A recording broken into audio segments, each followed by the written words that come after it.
Hello everyone, my name is Ankita Tomar and welcome to Legal Edge After College.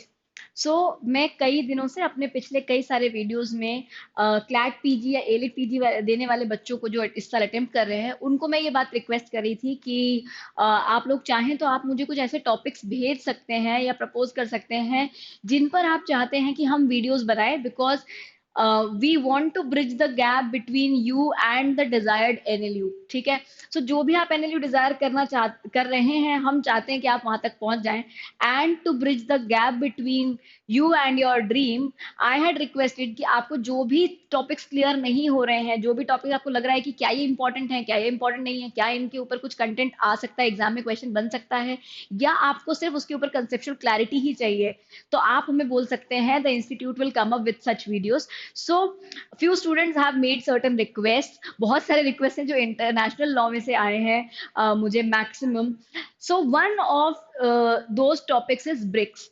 अब BRICS क्या है, ये तो बहुत सारे लोग जानते हैं, ठीक है, but for past few days it has been in news. ठीक है।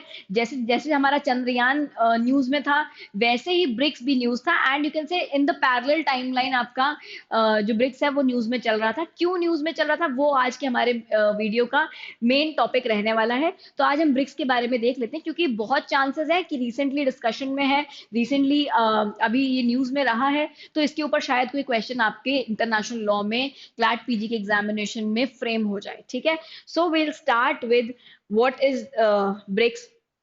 अगर हम एकदम बिल्कुल बेसिक डिटेल्स पे चले ब्रिक्स की, तो it is a group of world economies, है ना। एक इंटर गवर्नमेंटल ग्रुप है ये। इंटर गवर्नमेंटल ग्रुप मैं इसलिए कह रही हूँ क्योंकि अलग अलग नेशंस की गवर्नमेंट के अग्रीमेंट से इस ग्रुप को फॉर्म किया गया है। इसके अंदर देयर इज ब्राजील। ठीक है। ये जो आप पहला देखेंगे, तो first the B stand for Brazil and Brazil का मैप वहां पर है। The R stand for Russia और रशिया का मैप आप वहां देख सकते हैं। I stand for India, C is for China and S stand for South Africa. So जब हम इनिशियली बात करेंगे, जब इनिशियली ये ब्लॉक बना था इंटर गवर्नमेंटल बॉडीज का, या आप कह सकते हो कि जब ये एक साथ गवर्नमेंट आए थे, एक साथ स्टेट्स यूनाइट हुए थे, तो initially it was just brick. Okay, the S wasn't there, as in South Africa wasn't part of the initial BRICS. ठीक है। ब्रिक का पार्ट शुरू से साउथ अफ्रीका नहीं था। South Africa only join in 2010, 24 दिसंबर 2010 को साउथ अफ्रीका ने as a member of BRICS join किया था। उसके पहले सिर्फ ब्राजील, रशिया, इंडिया और चाइना ही थे। So all these 5 countries have come together and formed a intergovernmental organisation called BRICS. अब इस ऑर्गेनाइजेशन का काम क्या है वो भी हम आगे देखेंगे। The term BRIC was coined in 2001 by Jim O'Neill। ठीक है। सो ये भी बेसिक डिटेल्स हैं, थोड़ा सा अगर हम पढ़ लेंगे तो शायद नाम हमें याद रह जाए, या एक ऐसा हो कि देखा तो है कहीं ना कहीं, है ना। फिर है इसका हेडक्वार्टर जो है शंघाई पीपल्स रिपब्लिक चाइना के अंदर है। चाइना में इसका हेडक्वार्टर है। The BRIC groupings first formal summit was held in Yekaterinburg in Russia. ठीक है। रशिया के अंदर इसका फर्स्ट समिट हुआ था and it commenced on 16th of June 2009। सो अगर हम बात करें कि ये बॉडी का फंक्शनिंग कैसे होता है, तो हर साल एक एनुअल समिट होता है। ठीक है। और वो एनुअल समिट बहुत इंपॉर्टेंट होता है। रिसेंटली भी ये न्यूज में कुछ ऐसे ही रीजंस की वजह से है। ठीक है। It encompasses about 26.7% of the world's land surface and 41.5% of the global population. तो अगर हम ब्रिक्स की बात करें तो ये क्यों इतना इंपॉर्टेंट है, क्योंकि लगभग लगभग 27% का लैंड सर्फेस ऑक्यूपाई किया हुआ है इन पांचों कंट्रीज ने मिलकर के। साथ ही में 41% of the global population is as a part of these countries. ठीक है।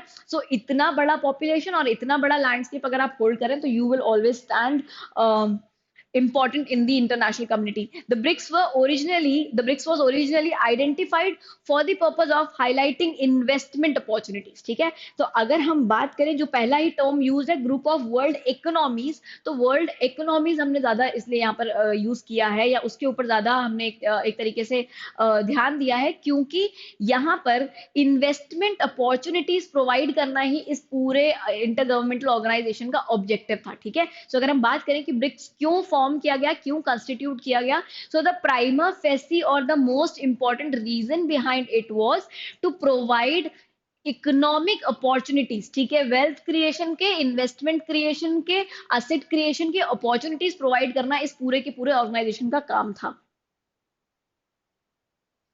अब बात करते हैं कि अभी ये न्यूज में क्यों है, why is it in news in the recent times. तो रिसेंटली जैसा कि मैंने कहा, इसका हर साल एक एनुअल समिट होता है। जब चंद्रयान 3 हमारा लॉन्च हुआ, चंद्रयान 3 जिस दिन लैंड होना था उस दिन भी मोदी जी समिट में ही थे। इसका एक वीडियो भी सरफेस हुआ था इंटरनेट के ऊपर, जहां पर मोदी जी ने ही picked up the Indian flag and kept it in his pocket and denied कि नहीं, मैं वॉलंटियर को नहीं हैंड ओवर करूंगा, I keep it in my pocket only, ठीक है। So as a token of respect जो फ्लैग जमीन पर रखा हुआ था उन्होंने उसको उठा करके अपने पॉकेट में डाल लिया।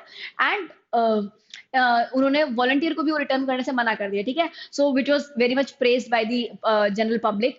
सो अब यहाँ पर ये न्यूज में इतना है क्यों भाई, समिट है, हर साल होता है, इतना इस बार न्यूज में क्यों है? क्योंकि 15th ब्रिक्स समिट के अंदर, जो कि जोहान्सबर्ग में हुआ है, वहां पर हमने क्या कोशिश करी है, वहां पर एक पहल हुई है जहां पर ब्रिक्स जो अभी तक 5 कंट्रीज को कंस्टिट्यूट करता था, वो अब एक्सपैंड कर रहा है खुद को, ठीक है। हम ग्लोबल इन्वेस्टमेंट, ग्लोबल इकोनॉमीज का पार्ट बनने के लिए और उसके एक्सपेंशन के लिए, बेटर अपॉर्चुनिटीज और इकोनॉमीज को भी प्रोवाइड करने के लिए हमने क्या किया है, इसको एक्सपैंड किया है।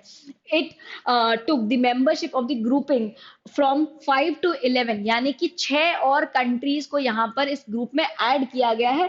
After the induction of 6 countries the full membership will take effect from 1 January 2024। So इनको यहाँ पर फॉर्मली इंक्लूड कर लिया गया है, लेकिन इनकी जो मेंबरशिप है वो इफेक्टिव 1 जनवरी 2024 से आएगी, ठीक है। So this slide is very important for you guys. इस स्लाइड को आप लोग एकदम अच्छे से मार्क कर लो, दिमाग में फ्रेम कर लो, ठीक है।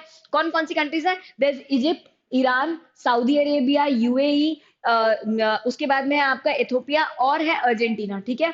इन 6 कंट्रीज को हमने पिछली 5 कंट्री के साथ और इंक्लूड करने की बात करी है, और ये एक फॉर्मल रिकग्निशन है जहां पर हम इन कंट्रीज को ब्रिक्स में आने के लिए इनवाइट कर रहे हैं, और इन्होंने भी अपनी इच्छा दिखाई है। ब्रिक्स में अगर आप पूछें कि तरीका क्या है ब्रिक्स का पार्ट बनने का, तो द कंट्रीज लाइक, अगर ये कंट्रीज हैं तो इन जो कंट्री ब्रिक का पार्ट नहीं है वो ब्रिक का पार्ट बनना चाहती है, तो it has to show interest और it has to get invited by the countries जो ब्रिक्स का पार्ट ऑलरेडी है, ठीक है। तो या तो Brazil, India, Russia, China, South Africa किसी कंट्री को इनवाइट कर ले to be a part of BRICS, या फिर कोई कंट्री अपना इंटरेस्ट शो कर दे कि हमें ब्रिक्स का पार्ट बनना है, ठीक है। So these countries were few amongst the countries who have showed the interest to be a part of BRICS, and as well as they have been their interest has been accepted।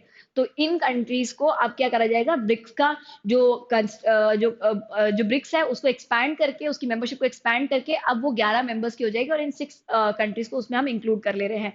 The aim of the latest expansion, अब latest expansion हो क्यों रहा है, तो it has been touted as a part of plan to build a multipolar world order and put weight to hitherto subdued voices of the global south। अब हुआ क्या है actually, that Russia is in a America is in a place of domination, whereas certain countries जो थोड़ा सा आप कह सकते हो ग्लोबल साउथ में पड़ती हैं, या ऐसी कंट्रीज जो कि थोड़ा सा बिकॉज ऑफ दी आप कह सकते हो सरफेस डिस्टेंस थोड़ी सी आइसोलेशन में पड़ती हैं, उनके कहीं ना कहीं इंटरेस्ट जो है वो थोड़े से आपके जो जो भी ग्लोबल पॉलिसीज हैं वो उनके इंटरेस्ट पे कभी कभी डेट्रीमेंटल काम कर जाती हैं, ठीक है। या उनके पास में अपनी इकोनॉमी को एनहांस करने की अपॉर्चुनिटीज उतनी नहीं है जितनी कि बाकी रीजन्स को, जो बहुत आप कह सकते हो centre of the global centre में पड़ती हैं, उनके पास में है, ठीक है। तो इसीलिए मल्टीपोलर एक वर्ल्ड ऑर्डर क्रिएट करने की कोशिश करी गई है। मल्टीपोलर मतलब कि कोई एक साइड ना रहे, एक तरफा तरक्की ना हो, हर एक रीजन में तरक्की हम देख पाए, हर एक रीजन में इन्वेस्टमेंट्स का, असेट क्रिएशन का, वेल्थ क्रिएशन का एक अपॉर्चुनिटी लोगों को मिल पाए, ये हमारी कोशिश है यहाँ पर। इसीलिए हम इस कैपेसिटी को एक्सपैंड कर रहे हैं और इसमें 11 लोगों को और अपने साथ में एंटर होने दे रहे हैं। So this was all about BRICS. Now अगर क्वेश्चंस बनते हैं इसमें से, तो मोस्ट प्रोबेबली एक ब्रिक्स के ऊपर बन सकता है, जो भी उसके बारे में हिस्टोरिकल फैक्ट्स हैं उसके रिगार्डिंग हो सकता है एक क्वेश्चन। दूसरा क्वेश्चन जो है आप लोगों का वो यही हो सकता है कि क्यों ये न्यूज में था। तो डू रिमेम्बर कि 15th समिट जो है वो लेटेस्ट समिट है उसका जो अभी हुआ है, ठीक है। एंड उस समिट के अंदर एक्सपेंशन की बात हुई है, एक्सपेंशन को जो है एक्सेप्ट कर लिया गया है। ये एक्सपेंशन कब से आपका एनफोर्समेंट में आएगा? सो 1 जनवरी 2024 से ये इफेक्टिव हो जाएगा। कौन सी कंट्रीज यहाँ पर ऐड की गई है, तो आप ये कंट्रीज यहाँ पर देख सकते हो जिनको ऐड किया गया है by the way of latest expansion. So this is all that you need to learn about the BRICS summit and why it is in the news. I guess this would be sufficient for you guys for the perspective of this exam with regards to this topic. Chalo, bye guys, have a great day, good night, thank you.